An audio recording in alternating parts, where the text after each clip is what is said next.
Hari ini kami dari Rumah Sakit Awal Bros, khususnya Pusat Kanker Rumah Sakit Awal Bros, telah menghadirkan narasumber kita. Yang pertama kita panggilkan ada Dr. Ari Hidayat, spesialis obstetri dan ginekologi konsultan onkologi. Ya, beri tepuk tangan untuk Dr. Ari Hidayat. Dan yang kedua ada Dr. Sinta Haira Maulanisa, spesialis bedah konsultan onkologi. Ya, sudah hadir bersama kita. Ya, selamat sore dokter. Ayo, silakan dokter duduk. Dan kita juga ada bintang tamu untuk bapak-bapak, ibu-ibu pada sore hari ini. Siapa dia? Kita panggilkan abang saya ya, abang Thomas Jordi. Tepuk tangan untuk Bang Thomas Jordi yang akan menemani saya membantu acara talk show pada sore hari ini. Baik, silakan duduk. Mungkin bisa sedikit di-share nih dok tentang kanker payudara. Bagaimana sih gejalanya ya? Dan juga bagaimana sih kita tahu nih secara deteksi secara dini ya, supaya nggak terlambat nih penanggulangannya ya. Sebelumnya selamat sore semuanya. Selamat sore. Assalamualaikum warahmatullahi wabarakatuh. Saya Dr. Sinta dari bedah onkologi dari RSUD Awal Bros. Jadi saat ini saya mau menjelaskan tentang kanker payudara. Mungkin sebagian besar sudah tahu tentang kanker payudara. Kanker payudara itu adalah kanker yang mengenai jaringan payudara. Dan umumnya itu pada Indonesia saat ini menempati urutan pertama kanker terbanyak di Indonesia. Memang seperti yang dikatakan Dr. Engga sebelumnya itu kejar-kejaran dengan kanker serviks, namun pada saat ini kanker pertama di Indonesia, terutama untuk wanita, itu adalah kanker payudara. Dan kanker payudara itu di Indonesia kasusnya terjadi paling sering pada stadium lanjut. Jadi ditemukan pada stadium lanjut sekitar 70%. Mengapa? Karena memang orang wanita telat datangnya. Nah, untuk itu sebenarnya yang dibutuhkan adalah deteksi dini pada kanker payudara, di mana yang pertama kali menemukan terjadinya kanker payudara itu pertama kali itu adalah pasiennya sendiri. Jadi bukan dokternya. Gimana caranya? Tentu dengan cara melakukan pemeriksaan oleh kita wanita sendiri. Caranya namanya adalah sadari atau periksa payudara sendiri. Itu caranya gampang banget, dilakukan setiap bulan. Sekali saja setiap bulan di hari pertama, hari ke-7 setelah menstruasi pertama. Nah, dilakukan dengan cara perabaan di depan cermin, kemudian nanti kita raba dan kita lihat apakah ada perubahan bentuk dari payudara kita sendiri. Apakah ada perubahan di kulit, adakah perubahan warna di kulit, dan kita raba apakah ada benjolan pada payudara.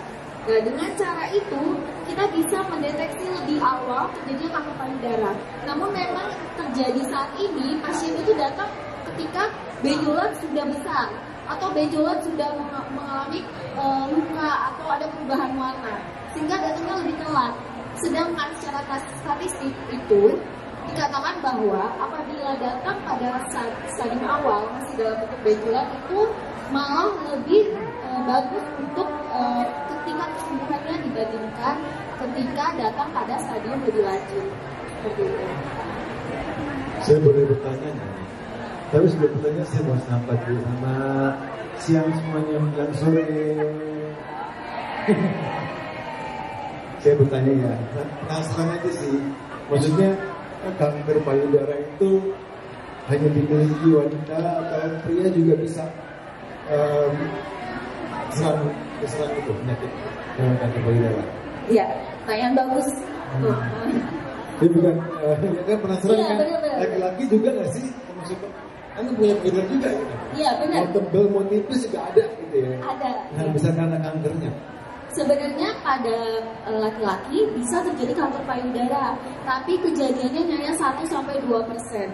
Oh. Karena memang di laki-laki juga punya jaringan payudara, tapi memang tidak berkembang seperti wanita. Kalau wanita kan jaringannya lebih besar ya. Yeah. Pada laki-laki memang ada kanker payudara, namun kejadiannya sangat kecil, 1-2%. Tapi ada. Tapi ada. Ada. Tapi jarang terjadi. Jarang terjadi, tapi ada setahun bisa 1 atau 2 orang. Setahun bisa 1 atau 2 orang Iya. kanker payudara pada laki. Jadi bukan tidak dipungkiri ya Bang Thomas ya. Betul. Jadi bisa aja nih, wah misalnya laki-laki di bapak-bapaknya di rumah, waduh nih aman nih nggak kena kanker payudara AIDS, dia ada 1-2% ya Bang Thomas ya. Ini dia berapa ya? Iya diraba-raba. Jadi waktu mandi kita yang cowok-cowok harus raba-raba juga nih Dokter Sinta. Iya benar. Tapi memang kadang karena kejadian sangat kecil malah payudara pada laki-laki lebih abai ya. Karena jarang megang-megang payudara sendiri kan. Paling mandi biur-biur gosok gigi selesai ya Bang Thomas ya. Nah, biar shower. Oh pakai shower ya. Kok biru kayak zaman dulu? Ini apa namanya, pertanyaan saya itu apa tadi, usia berapa akan terjadi bisa terjadi kanker payudara? Kanker payudara itu meningkat sesuai dengan usia. Di atas 40 tahun resiko terjadinya kanker payudara 2-3 kali dari usia di bawahnya. 40 tahun ke atas. Ya, di atas 40 tahun. Di atas 40 tahun. Tapi tidak memungkiri di bawah 40 tahun kejadian kanker payudara juga ada. Oke. Jadi makanya disarankan pada usia produktif di atas 20 tahun itu wajib melakukan deteksi dini dengan sadari. Ya itu Jadi harus penting ya. pegang-pegang. Gitu. Nah paling kecil pasien dokter usia berapa dok yang pernah ditemuin ada cancer? Yang pernah saya temui usia 24 tahun. 24 tahun dan kebetulan datangnya sudah stadium lanjut. Nah, jadi untuk ibu-ibu ya yang anaknya ya yang sudah mulai bisa menstruasi ya, itu harus di-awarekan ya, dikasih tahu, oh lihat-lihat kalau mandi ini payudaranya bagaimana ya, apakah ada benjolan, ada perubahan, misalnya apakah besar sebelah ya, seperti itu kan. Nah, itu harus di-awarekan dan diperiksakan. Ya betul kan dokter? Oke. Penting banget mendeteksi dulu, itu penting banget. Supaya kita tahu ke depannya kita, oh ternyata kita aman atau kita ada penyakit yang harus cepat-cepat kita tanggulangi gitu kan. Oke. Nah, tadi itu tentang penyakit yang kanker yang pertama paling banyak pada wanita. Dan kita lanjut ke yang kedua yang juga kejar-kejarannya dengan si kanker payudara adalah kanker mulut rahim atau mungkin bahasa kerennya kanker serviks gitu ya. Kita sudah menghadirkan Dr. Ari Hidayat, spesialis obstetri dan ginekologi, konsultan onkologi. Selamat sore Dr. Ari Hidayat. Biasanya sulit nih undang Dr. Ari, pasiennya banyak banget ya dok ya. Nah, tetapi itu merupakan bukan sesuatu yang harus dibanggakan pasiennya banyak, tetapi harus yang kita khawatirkan. Ternyata cancer ini masih belum aware sehingga datangnya itu sudah terlambat ya dok. Nah mungkin sedikit dok tentang si cancer mulut rahim ini dok, bisa dijelaskan kepada bapak-bapak ibu-ibu atau bahkan yang melihat ya, menyaksikan kita melalui channel-channel yang banyak ini dok, bisa kita beritahu kepada mereka. Baik, terima kasih Dr. Engga, ibu-ibu sekalian, bapak sekalian. Kalau tadi Dr. Sinta mengatakan kanker payudara urutan kedua, dulu kanker serviks. Jadi saya bangga satu kelas, ya kan? Mengapa? Terutama di negara maju, ya, karena pencegahannya. Ya, walaupun negara kita ini masih telat, tapi dari seluruh dunia sudah ada pencegahannya dan sudah masif di negara maju. Apa itu? Siapa yang tahu itu?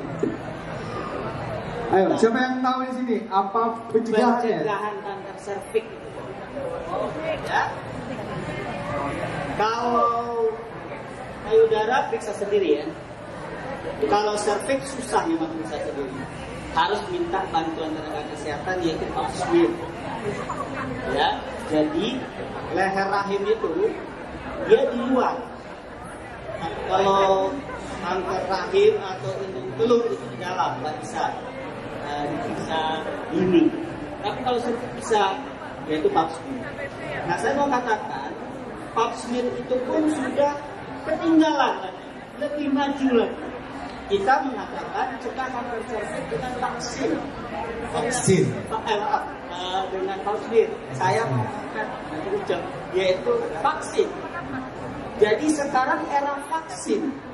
ya kanker serviks ini sudah dari 20 tahun lalu sudah ada vaksinnya. Jadi kalau dikatakan Pap smear bisa mencegah kanker serviks, itu Pap smear itu adalah pencegahan sekunder sekarang. Primernya ada vaksin. Ya, jadi kanker serviks bisa dicegah dengan vaksin pada remaja putri. Bahkan kalau mau, ya juga.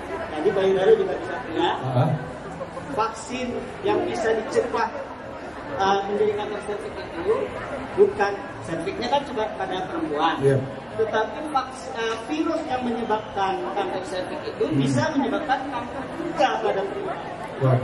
Oleh karena itu bisa juga divaksin. Cuma topik saya adalah yang serviks saja. Tapi virus yang menyebabkan kanker serviks sama dengan yang menyebabkan kanker pada alat kelamin pria atau pada anus atau bahkan pada nasofaring. Ada di kanker yang berikutnya yang banyak faktor THT yang paling banyak. Nah, oleh karena itu pencegahan kanker serviks ini sudah lebih maju sehingga dia perempuan. Gitu saja. Kalau mau nanya itu bro, saya mau nanya masalah tadi emang vaksin serviks itu dari usia berapa? Jadi, yang bisa bergantung. Baik, bagus. Terima kasih Mas atau Abang. Jadi dulu kita mensosialisasikan kepada seluruh perempuan yang sudah menikah. Negara maju tidak hanya menikah, tapi sudah berhubungan seksual. Karena virus penyebab kanker serviks, virus HPV, Human Papillomavirus, virus yang menyebabkan tumornya seperti papil-papil, itu bisa terjadi setiap orang yang sudah berhubungan seksual. Jadi seluruh wanita yang sudah berhubungan seksual 30% sudah pernah singgah HPV, tapi tidak bisa jadi kanker. Nah sekarang pada pernyataan ibu-ibu itu kita sarankan segera vaksin. Tetapi kalau ditanya umur, tentu kita lebih sebelum berhubungan seksual, sebelum menikah bisa. Yaitu pada umur 9, anak perempuan kelas 5 SD sudah bisa divaksin. 9 tahun udah bisa divaksin. Sudah bisa divaksin. Karena udah apa? Maksudnya kenapa? 6 tahun. Maksudnya bisa memberikan proteksi sebagaimana tadi kita ingin menurunkan angka kejadian serviks. Jadi umur 9 itu dengan imunitasnya yang masih bagus, vaksinnya cukup 2 kali. Kalau yang tadi ibu-ibu yang sudah menikah atau di atas 15 tahun itu perlu 3 kali suntik. Bukan booster itu. Terus setahun 3 kali suntik. Bukan. 1 kali kayak kita COVID. Kita perlu 2 kali suntik dasar. Jadi booster. 2 kali. Kalau kanker serviks tidak ada booster. Dia perlu 3 kali suntikan dasar, kemudian selesai. Bertahan seumur hidup tanpa booster. Selamat datang dulu ya. Kita dari Rumah Sakit Awalgos sedang mengampaikan tentang deteksi dini ada kanker payudara dan kanker serviks yang merupakan kanker utama penyebab baik kematian ataupun kecacatan kesakitan di dunia pada perempuan. Nah, di sini saya akan mengajak bagi teman-teman ataupun bapak-bapak ibu di sini yang ingin bertanya, silakan, ayo. Pertanyaan saya, kira-kira olahraga yang cocok pada seperti apa? Oke, terima kasih. Jadi memang pada stadium 4 dengan metastasis tulang yang memang harus dicegah adalah bagaimana kita melakukan kegiatan yang tidak membebankan tulang belakang, Bu. Jadi, kalaupun mau olahraga, memang benar-benar olahraga yang ringan seperti jalan santai, gitu, atau jalan lebih cepat, gitu. Tapi kalau misalnya olahraga yang seperti yoga atau itu kan sangat membebankan tulang belakang. Nah itu tidak disarankan. Setidaknya kalau jalan santai atau jalan cepat itu tetap mengeluarkan kalori dan memang bagus untuk kesehatan. Jadi tidak masalah seperti itu. Untuk mamografi hanya 99.000 dan juga untuk USG mami itu 188.000. Di mana lagi bisa mendapatkan harga segitu? Biasanya harganya jutaan. Di Rumah Sakit Awalgos tidak sampai 100.000. Dan untuk pemeriksaan kanker serviks itu ada pemeriksaan paripurna ya, 699.000 itu sudah pemeriksaan USG ginekologi, sudah pemeriksaan Pap smear yang sudah diperiksa oleh dokter spesialis obsgin konsultan kita. Dan juga yang mau vaksin itu harganya ya untuk 3 kali suntik ada 3,4 juta rupiah. Nah kalau mau 4 juta. 3,4 juta ya untuk paket 3 kali vaksin. Jadi apabila bapak-bapak ibu-ibu sekalian ya ingin melakukan pencegahan ataupun pengobatan, itu bisa datang ke pusat kanker rumah sakit Awal Bros ya. Di sini kita sudah menyediakan seluruh layanan mulai dari operasi kemoterapi dan juga terapi sinar ataupun radioterapi. Untuk selanjutnya kita dari Rumah Sakit Awal Bros akan memberikan apresiasi kepada pasien atau penyintas kanker. Dari komisaris kita undang Ibu Amna.